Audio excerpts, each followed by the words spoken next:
You can look at a clock all day long, never doubting that it is telling the right time. But when the clock strikes 13, all confidence in the accuracy and reliability of the clock are lost.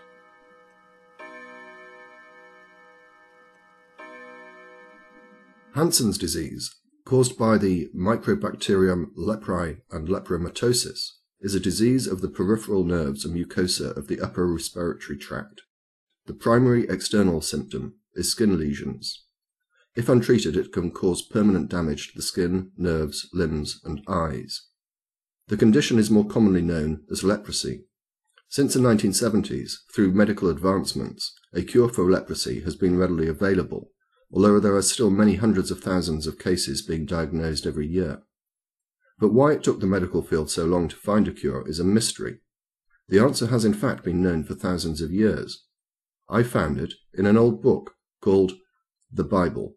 In Leviticus 14, we can read clear, specific directions on how to cure leprosy. These words come directly from God, and unlike many other passages of the Bible, Leviticus 14, all 57 verses of it, are remarkably clear and detailed. No room here for the tortuous interpretations of isolated verses or even individual words we find biblical literalists and apologetics so frequently seeking to employ. So what does God have to say about how to cure leprosy?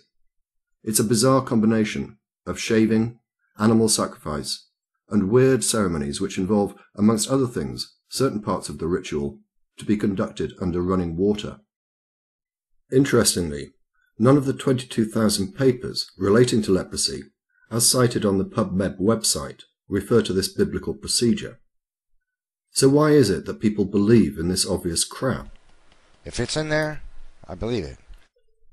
More extraordinary still is that some people actually cherry-pick parts of this absurd account as evidencing scientific foreknowledge in the Bible. In particular, it's not unheard of for some people to argue that the expression running water, in particular as it appears in Leviticus 15:13, is scientific foreknowledge of the germ theory. The fact that the same expression appears 5 times in Leviticus 14, and that Leviticus 15 is a continuation of God's advice on leprosy, as contained in Leviticus 14, and that when it is used in Leviticus 14 it refers to the washing of dead birds, may seem to suggest to a sane person that the running water forms a necessary part of a provably fallacious and ineffective remedy for leprosy, rather than the evidence of scientific foreknowledge. The Bible strikes 13 again.